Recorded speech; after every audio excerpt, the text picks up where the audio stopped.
Hello everyone, welcome to JNT online classes. और आज की क्लास में मैं आपके लिए लेकर आई हूँ बहुत ही इंटरेस्टिंग टॉपिक। कितने सारे ग्रामर के टॉपिक एक ही बार में हम बच्चों को कैसे क्लियर करवा सकते हैं।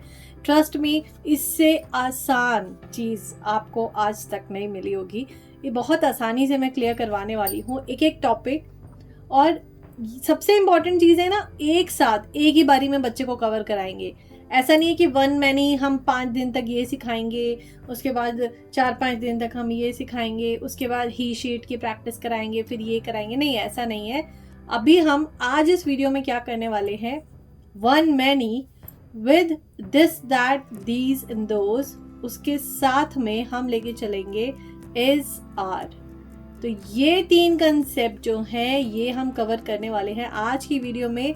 और बिल्कुल इसी तरह से आपको अपने बच्चों को ये चीज़ सिखानी है।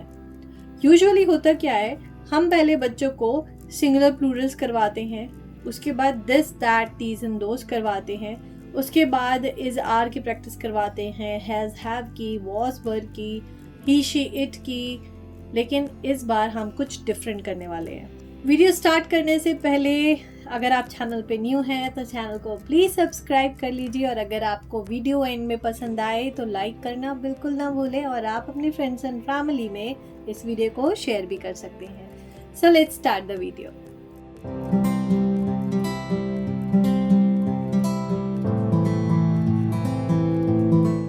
तो चलिए शुरू करते हैं वन मैनी के कंसेप्ट से, यानी कि सिंगुलर और प्लूरल बच्चों को कराना है।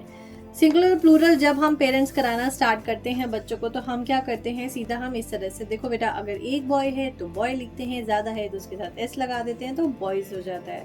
तो कुछ हम इसी तरह की चीज़ें उनको समझा के चलते हैं।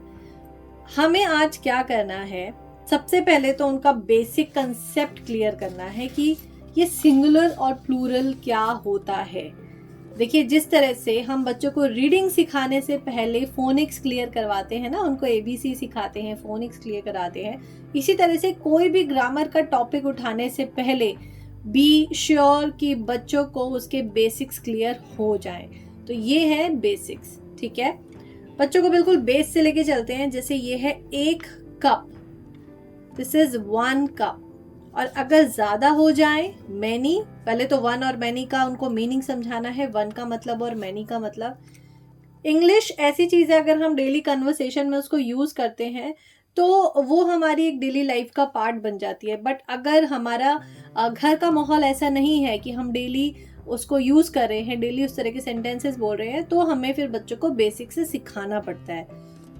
तो यहाँ पे अगर 1 कप है तो कप, और ज़्यादा है तो सेम लिखा है कप, सिर्फ हमें साथ में लगा देना है एस, बन गया कप्स।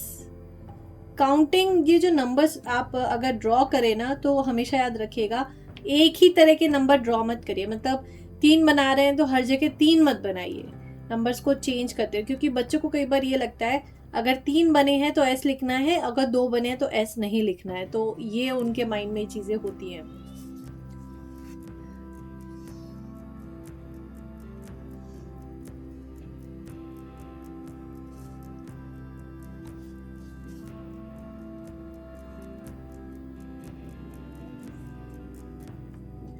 सिमिलरली, एक बैट है तो बैट, और ज़्यादा है तो सेम टू सेम लिखा है बैट और साथ में लगा देना है एस। इन सब की वर्कशीट्स मैं आपके साथ नेक्स्ट वीडियो में शेयर करूंगी। आज बस कंसेप्ट क्लियर करवा रही हूँ कि बच्चों को समझाना कैसे है, ओके। उसके बाद जब इससे हम जब नेक्स्ट स्टेप पे आएंगे, उसमें हमने यहाँ पे कुछ नहीं लिखना। जैसे यहाँ पे हमने बच्चों को सेम टू सेम लिख के दिया है ना, बस उन्हें एस लगाना है। यहाँ पे हमें कुछ नहीं लिखना, यहाँ पे बस हमें पिक्चर्स ड्रॉ करके देनी है ताकि उनको एक और एक से ज़्यादा के बीच में डिफरेंस क्लियर हो जाए। तो उनको यहाँ पे पता होना चाहिए कि क्या लिखना है। और जब उसके बाद वाले 2 टॉपिक्स जो देख रहे हैं, इसमें हमने पिक्चर्स भी बच्चों को नहीं दी हैं, ये उन्हें खुद से करना है, खुद से दिमाग लगाना है, ठीक है। तो ये तो था बिल्कुल बेसिक्स। और इन सब की वर्कशीट्स अगर आपको चाहिए तो फेसबुक का ग्रुप का लिंक जो है वो डिस्क्रिप्शन बॉक्स में है। आप वहाँ जाके जेएनटी का फेसबुक पेज जो है वो ज्वाइन कर सकते हैं, फेसबुक ग्रुप ज्वाइन कर सकते हैं। वहाँ पे मैं पीडीएफ शेयर करती हूँ, बिल्कुल फ्री है। आप वहाँ जाइए, ग्रुप ज्वाइन करिए और उसके बाद वहाँ से आप PDF फाइल्स यहाँ की ले सकते हैं। जितने भी मैं चीज़ें दिखाती हूँ उसकी PDF वहाँ पे अवेलेबल होती है, आप वहाँ से कलेक्ट कर सकते हैं। क्योंकि जो PDF फाइल्स होती हैं वो मतलब कमेंट सेक्शन में या डिस्क्रिप्शन में डायरेक्ट नहीं अपलोड हो पाती हैं, तो उसके लिए एक ग्रुप है फेसबुक पे, आप वहाँ से कलेक्ट कर सकते हैं। तो चलिए आगे बढ़ते हैं। अब आते हैं, जब बेसिक सिखाने के बाद अब हम थोड़े से डिफ़िकल्ट पोर्शन पे आते हैं कि बच्चों को कहाँ पर S यूज़ करना है और कहाँ पे ES यूज़ करना है फॉर प्लूरल्स। देखिए ऐसा होता है, अब यहाँ पे कुछ रूल्स फॉलो किए जाते हैं। तो सबसे पहले तो जो सिंपल है, जैसे boy, king, cup, bat, pen, यहाँ पे सिर्फ S लगाना है हमें। इस तरह से बच्चे मतलब ये समझ लीजिए जितना इनकी प्रैक्टिस करते जाएंगे उतना ही चीज़ें उनको क्लियर होती जाएंगी। अब ES का यूज़ कहाँ करना है, मतलब S ना लगा के पीछे ES लगाना है, तो वो कहाँ लगेगा, उसके लिए है ये, जिस भी वर्ड के लास्ट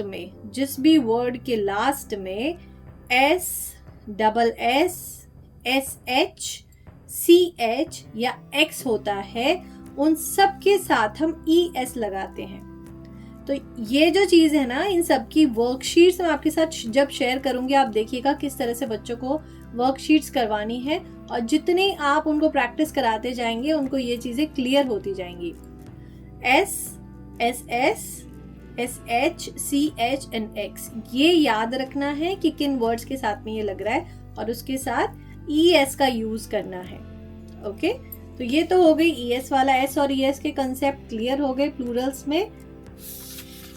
उसके बाद बढ़ते हैं अब नेक्स्ट टॉपिक की तरफ, जहां पे हम ये तीनों चीज एक साथ लेके चलने वाले हैं। दिस, दैट, उसके साथ में लेंगे सिंगुलर यानी कि इज।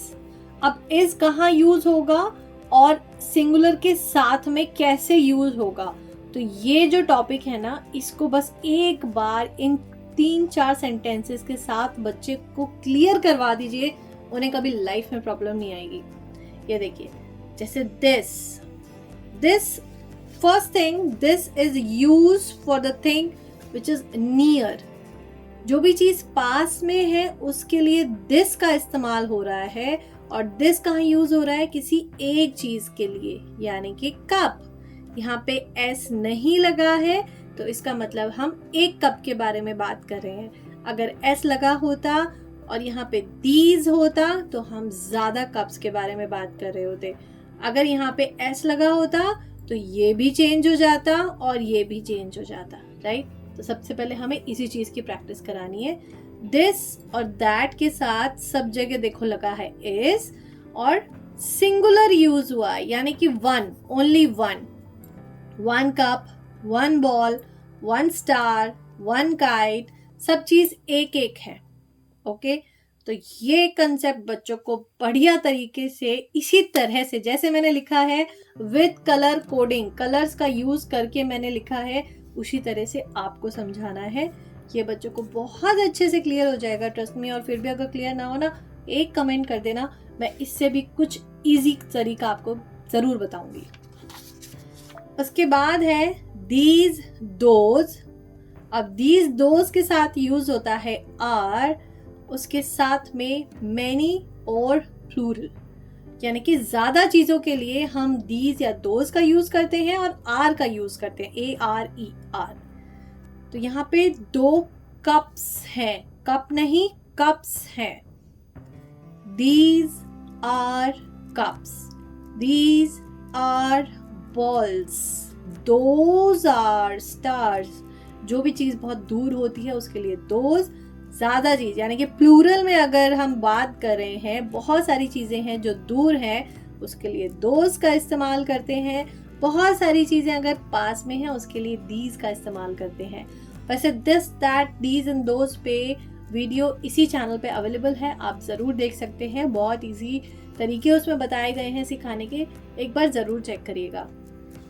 उसके बाद ये जो कंसेप्ट है these और those, ये इसी तरह से कराइए, ये भी बहुत अच्छे से बच्चों को क्लियर हो जाएगा। यानी कि हमने इस वीडियो में बहुत ही छोटी सी मैंने कोशिश करी है मिनिमाइज करके, जितना मैं कम टाइम में ज़्यादा चीज़ें सिखा सकूं। तो इस वीडियो के अंदर बच्चों ने क्या सीखा, दिस, दैट, दीज, दोज, उसके साथ में इज और आर का यूज और सिंगुलर और प्लूरल्स के साथ में किस तरह से कंबाइन करना है, राइट। बच्चों को इन चीज़ों की वर्कशीट बना के कैसे देनी है वो मैं आपको नेक्स्ट वीडियो में ज़रूर शेयर करूँगी। ये जितने भी है ना, इसकी मैं आप एक PDF में फेसबुक जो ग्रुप है JND का, मैं उस पर शेयर कर दूंगी, आप वहाँ से कलेक्ट कर सकते हैं, जिससे कि आपको भी पढ़ाने में इजी होगा। अगर आपको चाहिए होगी तो आप डेफिनेटली वहाँ जाके ले सकते हैं। कोई भी क्वेरी हो इस वीडियो से रिलेटेड, प्लीज़ एक कमेंट ज़रूर करिएगा। इवन वीडियो कैसी लगी आपको, ये एफर्ट्स कैसे लगे, प्लीज़ कमेंट करके ज़रूर बताइएगा मुझे। मैं मिलूंगी आपसे नेक्स्ट वीडियो में। वीडियो अच्छी लगे तो लाइक करिए, चैनल पे न्यू है तो चैनल को कर लीजिए subscribe. Till then, good bye.